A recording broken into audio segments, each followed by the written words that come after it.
Yo, I'm sure by now we probably all over a heartbreaking loss we suffered to the Commanders. Good fourth quarter effort, but not enough. Now you got to move on, bro. That's the thing about it. We got another road game. You got to move on, which I believe next week is.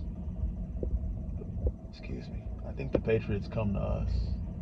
Or we might be on the road. I don't know, but let's not think ahead. Right now we're in Arizona.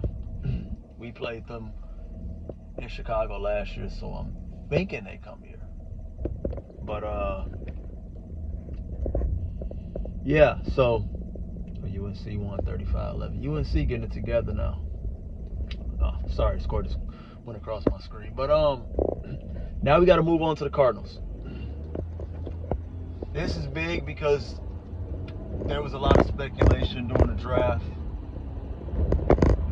if we were gonna take Marvin Harris, stick with Justin Fields, and take Marvin Harrison Jr., who might be the best overall player in the draft from a talent standpoint.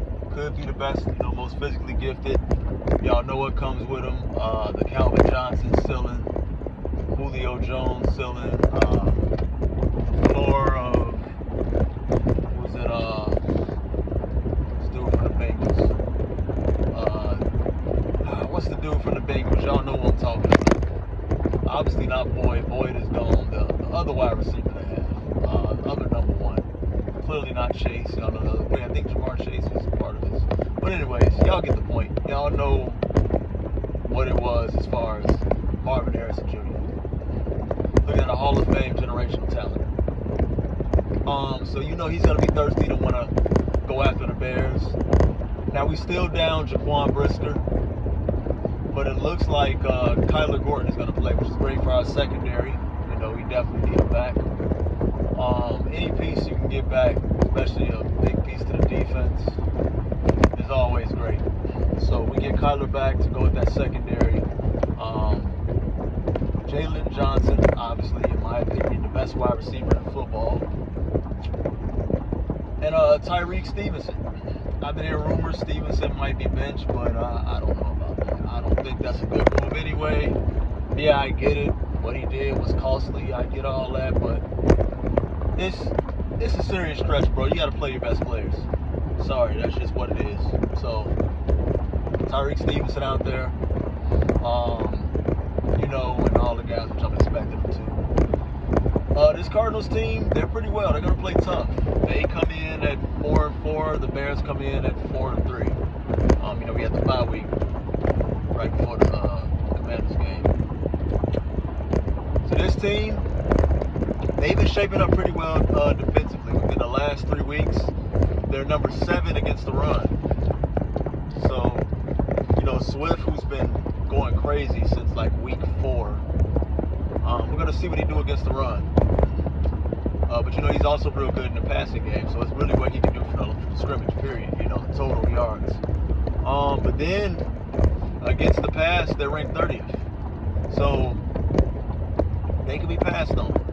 Stats can be skewed, but I don't remember the Cardinals having any blowout wins where it could look like it was padded. You know what I'm saying? Where teams just was forced to throw up against them. So I can't really say about that one. I know they had the close field goal win, won by field goal against Miami last week, won by 1 point. So, that's that. So that means this team can be passed against. So I look at it, if you're pretty bad against the pass, then that means your pass rush is not all that good. Which screams great news for the Bears, because we don't have to see our QB getting hit 3, 4, 5 times like we've been seeing. Hopefully not.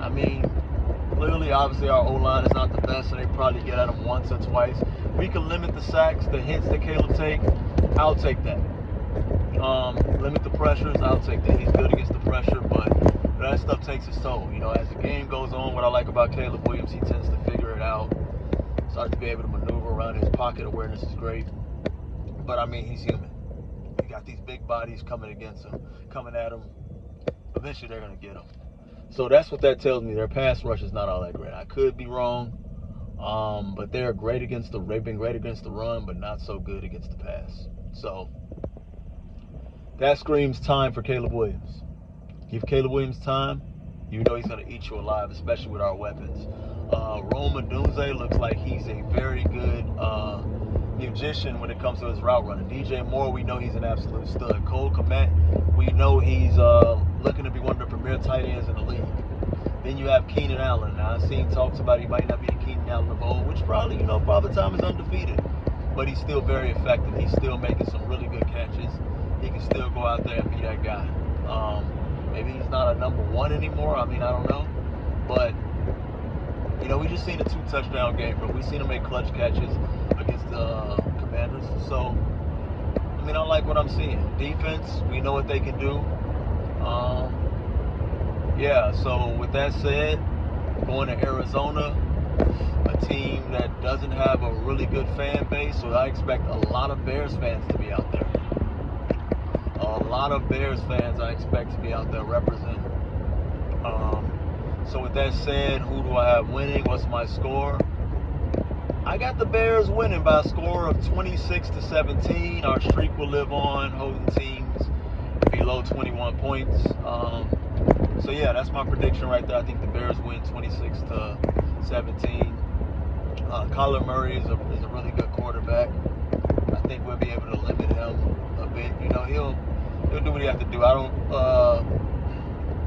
James Conner might have a pretty solid game on the ground. I don't trust our run defense. Our run defense is not that good. But the thing with the Bears, we bend but don't break. You might get downfield, but can you get in the end zone? We've seen that against the Commanders.